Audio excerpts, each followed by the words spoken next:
বিগত যুগে পাহাড়ের গুহায় আটকে পড়া বনু ইসরায়েলের 3 যুবকের একজন তার প্রেমিকার সাথে অন্যায় কাজে লিপ্ত হওয়ার পূর্বে মুহূর্তে মেয়েটি বলেছিল, এ আব্দুল্লাহ ইত্তাকিল্লাহ, আল্লাহর বান্দা আল্লাহ রাব্বুল আলামিনকে ভয় করুন।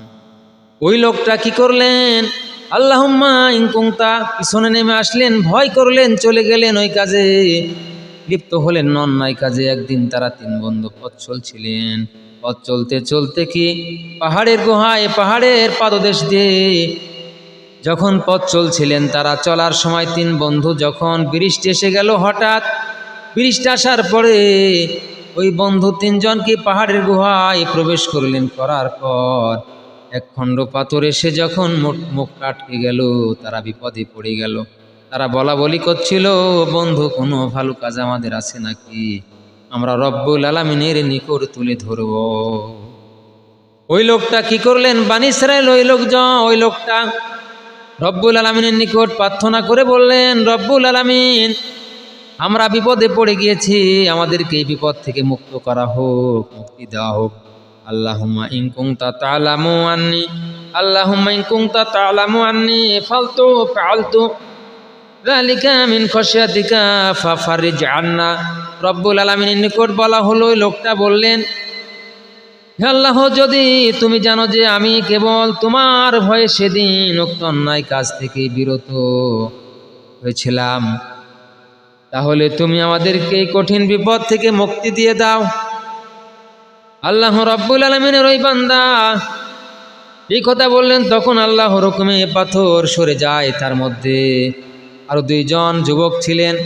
ওই 2 জন যুবক, একজন ছিলেন এক ফারাক চালের বিনিময়ে শ্রমিক ক্রয় করেছিলেন, আর শ্রমিকটা ক্রয় করার পর ওই শ্রমিক তার বেতন না নিয়ে চলে গিয়েছিল।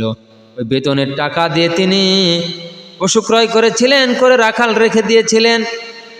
রাখাল এক সময় রেখে দিলেন, চড়াচ্ছিলেন পালগুলি, মেষের পাল, মুরগির পাল চড়াচ্ছিলেন ওই পালগুলি। হঠাৎ একদিন শ্রমিক এসে গেল, এসে টাকার দাবি করলো। ওই লোকটা বলল, ওইগুলি তোমার নিয়ে যাও। ওই লোকটা বলল, ঠাট্টা করছেন কেন, আমার পাওনি দিয়ে দিন। ওই লোকটা বলল, না না, ওগুলি তোমার টাকা দিয়ে আমি ওগুলি কিনে রাখাল রেখে দিয়েছি, ওগুলি তোমার। ওই লোকটা তারপর নিয়ে চলে গেল। ওই লোকটা বলল, রব্বুল আলামিন, আমি যদি তোমার সন্তুষ্টির জন্য ওই কাজটা করে থাকি, আমি তার পারিশ্রমিক না মেরে থাকি, আমি পূর্ণ পারিশ্রমিক তোমার ভয়ে, আখিরাতের ভয়ে আমি যদি দিয়ে দিই, জান্নাতে জাহান্নামের ভয়ে, তোমার ভয়ে ও জাহান্নামের আগুনের ভয়ে, তোমার ভয়ে যদি আমি দিয়ে দিই, তাহলে এই পাথর আমাদের নিকট থেকে বিপদ মুক্ত করে দাও, পাথরটা সরিয়ে দাও। পাথর একটু সরে গেল। আর একজন ছিল, বরকির দুধ দহন করে পিতামাতাকে খাওয়াইতে। আর একদিন তার গভীর রাত হয়ে গেল, প্রত্যেক দিনের ন্যায় ফিরে আসতে পারেন না, বরকি চড়াতে চারণভূমিতে গিয়েছেন দূরে। রাত হয়ে গেল, আস্তে আস্তে পিতামাতা ঘুমিয়ে গিয়েছে। সন্তানগুলি চেঁচামেচি করে ঘুমিয়ে গেল। তিনি দুধ দহন করে পিতা ও মাতার শিওরে দাঁড়িয়ে আছেন। দাঁড়িয়ে থাকতে থাকতে হঠাৎ এক সময় তার পিতামাতা চেতন পেয়ে গেল, জাগ্রত হলো।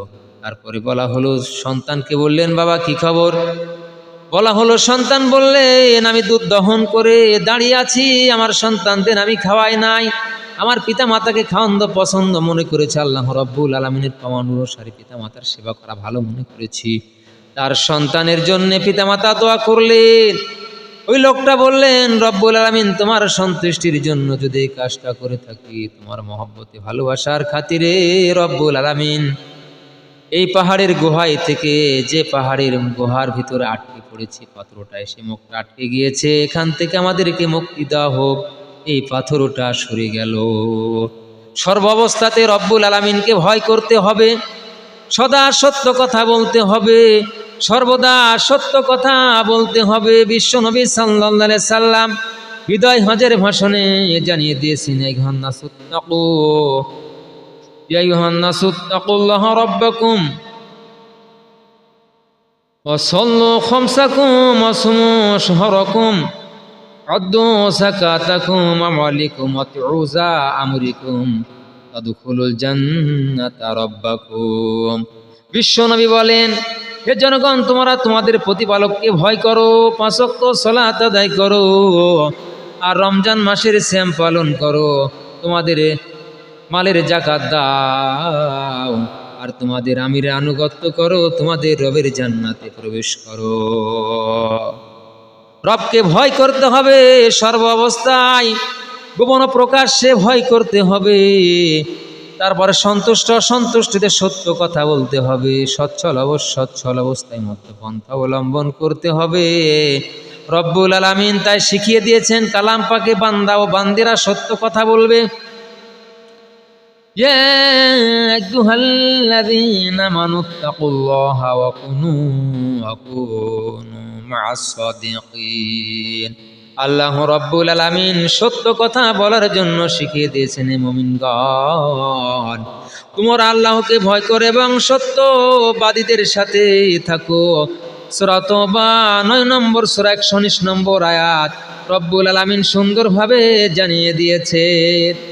বলেন নবী সাল্লাল্লাহু আলাইহি ওয়াসাল্লাম, আলাইকুম বিস-সিদকি ফাইন্নাস সিদকা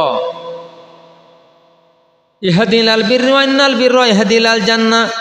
বিশ্বনবী সাল্লাল্লাহু আলাইহি সাল্লাম বলেন, সত্যবাদিতাকে তোমাদের জন্য অপরিহার্য করা হলো।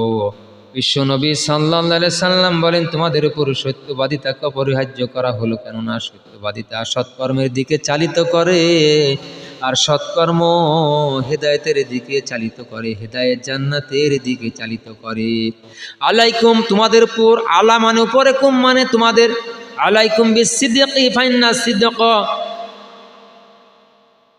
ইহদিল বিররি ওয়া ইন্নাল বিররা ইহদিল জান্নাহ। বিশ্বনবী সাল্লাল্লাহু আলাইহি সাল্লাম সুস্পষ্ট জানিয়ে দিয়েছেন, আলাইকুম, তোমাদের উপরে, বিস-সিদকি ফাইন্নাস সিদকা ইহদিল বিররি ওয়া ইন্নাল বিররা ইহদিল জান্নাহ। আল্লাহ রাসূল সাল্লাল্লাহু আলাইহি সাল্লাম বলেন, তোমাদের উপরে সত্যবাদিতাকে অপরিহার্য করা হলো, কেননা সত্যবাদিতা সৎকর্মের দিকে চালিত করে, আর সৎকর্ম হেদায়েতের দিকে চালিত করে, আর হেদায়েত জান্নাতের দিকে চালিত করে। সৎকর্ম জান্নাতের পথে চালিত করে। তোমাদের উপর সত্যবাদিতাকে কেন বললেন? মানুষ সত্য কথা, অধিকাংশ লোক সত্য কথা বলতে চায় না। সত্য মানুষকে মুক্তি দেয়, আর মিথ্যা মানুষকে ধ্বংস করে। আমরা সর্ব অবস্থায় রব্বুল আলামিনের প্রতি তাওয়াক্কুল করব, ভরসা রাখব, আর সদা সত্য কথা বলবো, মিথ্যা কথা বলবো না। আল্লাহ রব্বুল আলামিন আমাদেরকে এই তৌফিক দান করুক। সবাই বলি আল্লাহুম্মা আমিন, আল্লাহুম্মা আমিন, আল্লাহুম্মা আমিন। আসসালামু আলাইকুম ওয়া রাহমাতুল্লাহি ওয়া বারাকাতুহু। সুবহানাকা আল্লাহুম্মা ওয়া বিহামদিকা আশহাদু আল্লা ইলাহা ইল্লা আনতা আস্তাগফিরুকা ওয়া আতুবু ইলাইক।